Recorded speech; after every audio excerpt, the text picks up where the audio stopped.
Okay, welcome back to another edition of the FOGO Life.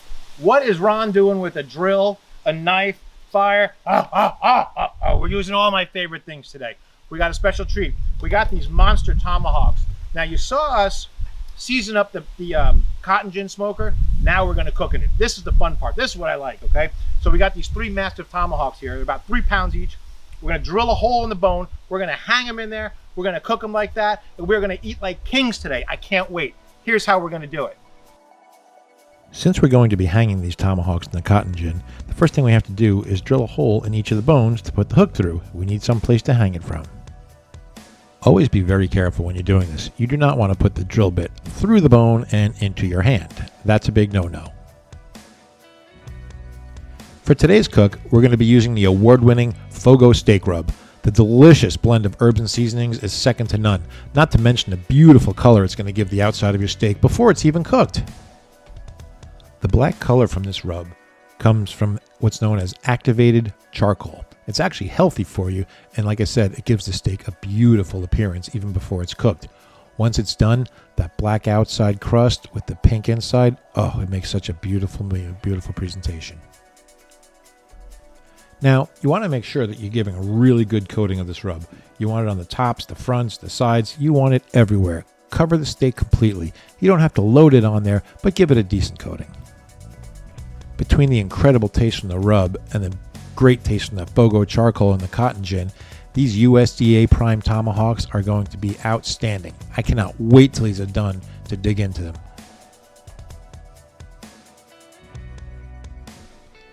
After applying the rub, it's best to let the steak sit for 10 minutes at least, up to a half an hour.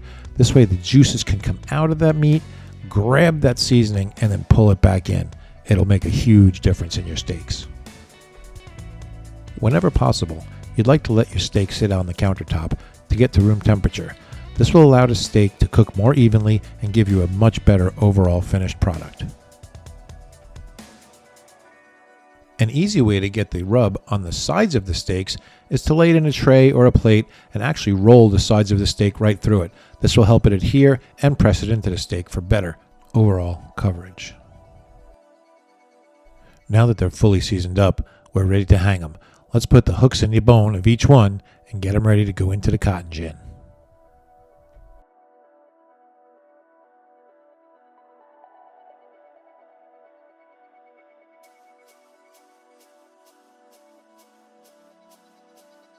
Now that all three of these beauties are hanging in here, you can see that we left the deflector plate in there. We don't want the direct flames coming in contact with the steaks. We want them to roast more evenly. We're cooking these steaks at a temperature of 275 degrees until they reach an internal of 115. At that point, we'll crank the fire up and get these babies seared. We're using our ThermoWorks MK4 ThermoPen for temperature tracking today. We want to get it to 115 degrees. I think right now they still need a little bit more time.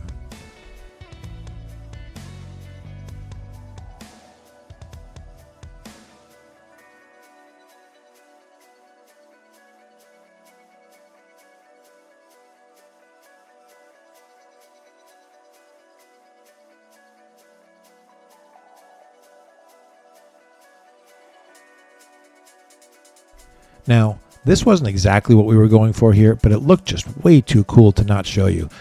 Because these things have so much fat in them, because they're such a good prime grade of meat, the grease really dripped down onto this baffle plate and started us a little grease fire here.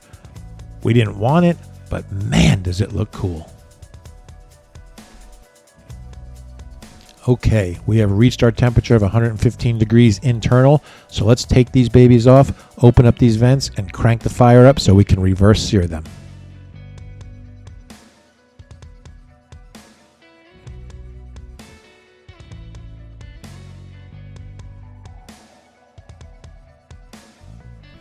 Now that the smoker was nice and hot, we're able to reverse sear them.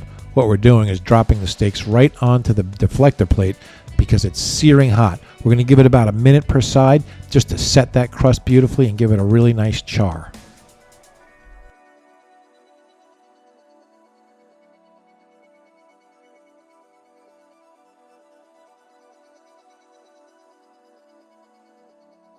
Once you're done searing your steaks, you want to let them set for at least 10 minutes before carving them.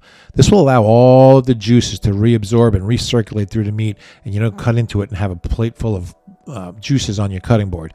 You want to keep that meat in there and keep it nice and juicy. We laid a couple pieces of rosemary on top, and maybe it'll add a little bit of flavor.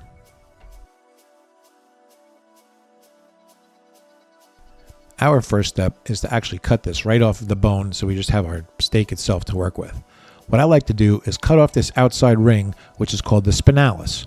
Save it for a chef's choice. It's the tastiest part of the ribeye, that's for sure.